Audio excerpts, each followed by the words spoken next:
Guys want to make investments early and benefit from price appreciation, but they also don't want to wait for it to happen. This is something that I see a lot of people struggling with. I want to make it clear to you why I'm waiting. It's truly the best thing that could happen, and I want to show you what the major institutions are doing behind the scenes, which they choose to keep from you because I think it will really help you understand. Large institutions intentionally keep some cryptocurrency prices low, allowing them to allocate their funds before the sector gains momentum. As always, we greatly appreciate your support and value each individual who takes the time to like our videos and subscribe to our channel. These two things are a huge assistance to me. A wonderful deal. Let's commence, and I trust you will find the content engaging. I want to begin this video by briefly bringing up something that I believe is vital for everyone to be aware of right now. The issue at hand is Joe Biden's decision to veto Senate Bill 121. We covered SAB 121 in excellent detail in the video last night, so watch it again if you're interested in learning more. SAB 121, however, is simply an SEC regulation that prohibits institutions from possessing digital assets. Even if a digital asset has clarity now, the SEC is literally doing everything in its power to prevent U.S. institutions from touching it. The Senate and Congress declared in a vote yesterday that Section 121 is genuinely unconstitutional and requires immediate removal. In response to any vote, Joe Biden declared that he would veto the repeal if Congress and the Senate approved it. So, as of right now, we're waiting to find out if Joe Biden will actually veto it or if that was just a bluff. It would be excellent news if Joe Biden realized that many Democrats actually voted in favor of repealing S. 121. However, it might not be in his best interest to actually veto the repeal, as he might realize that there is a lot of support for doing so and that it may begin to dawn on the administration that a greater number of people are against cryptocurrency.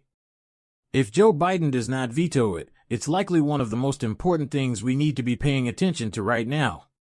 I believe it's 9 business days, so let's keep that in mind. Would be very optimistic about the likelihood of passing legislation supporting cryptocurrencies this year.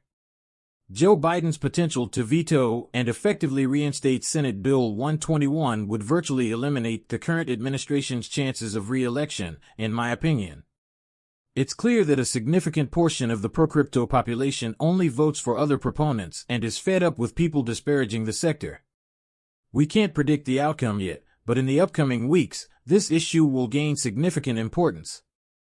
Guys, we need to watch how this plays out. If it doesn't veto, we might be in a much more bullish climate than I ever imagined, but even if it doesn't, it's still a positive indicator. I want to move on because I feel that Republicans and Democrats can work together to make sure that we stand up to unfriendly regulators who are misusing their power and targeting our industry. However, I want to talk about a crucial issue that many individuals are facing during this challenging period. I've never really heard Brad Garlinghouse mention this before, but this is older footage of him, and that is the advantage of being early in this space. I found it quite impressive. Brad Garlinghouse is discussing the topic at hand. As he correctly notes in this clip, this is one of the first times in history that retail investors have had this advantage in the cryptocurrency industry.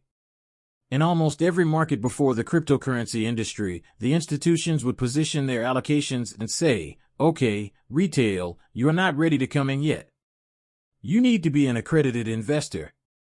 You must understand the amount of money we're investing in this industry, and once we've used it up, we will transfer it to you." That was the usual way the markets operated, but the emergence of cryptocurrencies turned the entire paradigm on its head.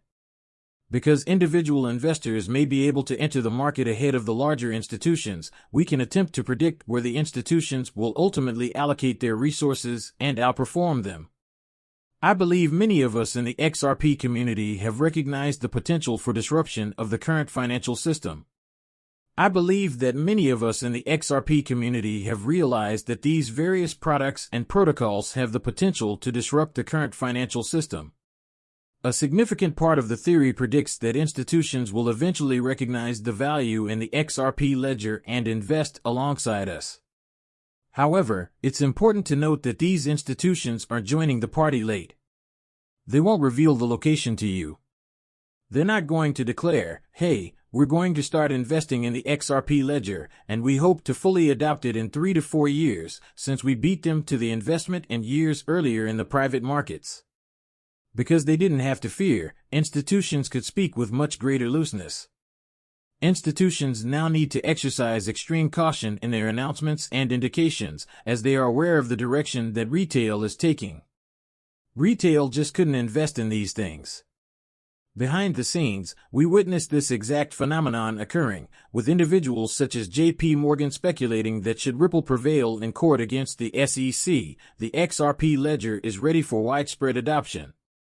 People like B. and Mellons sending their own board members to the Ripple board, people like the Federal Reserve meeting with Ripple in 2013. Individuals like Bank of America signing Ripple as a partner in 2018 and remaining a partner with them during the entire Ripple SEC case. There are innumerable instances of institutional adoption happening at the back end right now, and very rarely is any of this information made public.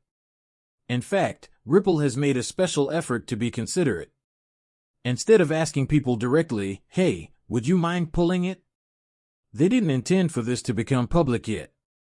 We now know that major institutions strive to conceal their activities behind closed doors. I wanted to bring this to your attention to demonstrate to you guys that this is the reality. Over the past few days, we have learned that numerous significant institutions have been making investments in the Bitcoin TFS, despite not releasing any official statements. It's been around a quarter, and the only reason we know about this is that we can now see them in SEC filings. We're beginning to see what institutions have been doing with the Bitcoin ETFs. By the time that period ended, by the end of that period, based on our repeated discoveries, these Bitcoin ETFs will be receiving bills. What's the point of this now? The key thing is that none of these organizations made any promises to do this or came out with optimism. In fact, many of them came out negative. They were all trying to pretend that the industry as a whole didn't exist, that they weren't interested, that they weren't looking at this, that they weren't investing, that they weren't making any announcements, and so on. However, in the background, they were all investing significant amounts of money into the industry, and I believe that this trend will continue in the future. When it comes to usefulness, I believe that many of these organizations are publicly stating, look, we don't really see the purpose of cryptocurrencies. Things like XRP, well, we don't know about that, but when we look at what they're doing behind the scenes, we see a lot of trials, they are conducting numerous tests, but the real question is, do they fully comprehend the significance of XRP in the next generation financial system? If they openly acknowledge that retail will continue to outperform and surpass them, then I believe we are witnessing the onset of institutional adoption. I believe we are currently witnessing the entry of institutions into this asset class, all while striving to remain as discreet as possible. This brings me to my final point, which is why it's crucial to act early. Guys, it's better to arrive early rather than late. There will come a time when, in my opinion, many of these cryptocurrencies are likely to soar to very great heights soon and never drop to their present values. Those who make investments will be the ones who benefit. A lot of us in the XRP community may initially sit there and say, those people are so lucky. I sat in this asset for 6 to 7 years, and these people were there for 2 days, and they already have the gains. 2 weeks before that occurs, there are going to be some people who invest 1 week before that occurs, or even the day before that occurs. Gentlemen, allow me to share this information with you. Those who recently entered the XRP market will likely tell those who have been investing in it for the last 6 to 7 years that they are the truly fortunate ones. This is because it is impossible to build a position overnight or become bullish on an asset like we are about the XRP ledger. Simply beginning to allocate their resources is never going to truly establish a significant position. Instead, they will only have a tiny taste of XRP and, in retrospect, wonder why they did not recognize this earlier. For many of us in the XRP community, this has been difficult. The XRP community has compelled us to demonstrate patience, document the entire investment, and gradually augment our resources over time. I want others to really understand me, even though they may view it negatively. It has been exhausting. I firmly believe that those who exercise the greatest patience throughout this entire process will ultimately reap the greatest rewards, as they have access to all available information. Those who are just learning about it today may become optimistic and purchase a small amount before realizing that the price will escalate to a point where they can no longer reasonably add to their portfolio. However, these individuals were able to observe the entire process unfold and patiently factor in the asset's dollar cost. This is why I often emphasize to people that being fortunate enough to enter the market early is the key to successful investing. Determining the most potent components of any ecosystem is the goal. You must determine which technologies will be most powerful and which people will adopt the quickest. It's crucial to identify these technologies ahead of the market, as failure to do so could result in a delay. Guys, I believe that the XRP community is one of the sharpest communities out there. I believe we have a tremendous amount of knowledge. Before this, meme coins dominated the rest of the market. NFTs and all of these other things, in my opinion, won't provide much value. The conclusions we came to using the XRP ledger are as follows. Is blockchain a more advanced technology? We concluded that deep utility was gaining acceptance in the real world, surpassing mere speculation. Large organizations are embracing deep utility, folks. Let's check to see if all of that institutional adoption was purely recreational. It was merely a trial run to determine whether they genuinely intended to implement this technology. They're simply not ready to inform you yet. About it just yet, we'll see. In any case, I hope you found this entertaining. Update: I would greatly appreciate it if you could like this post and subscribe.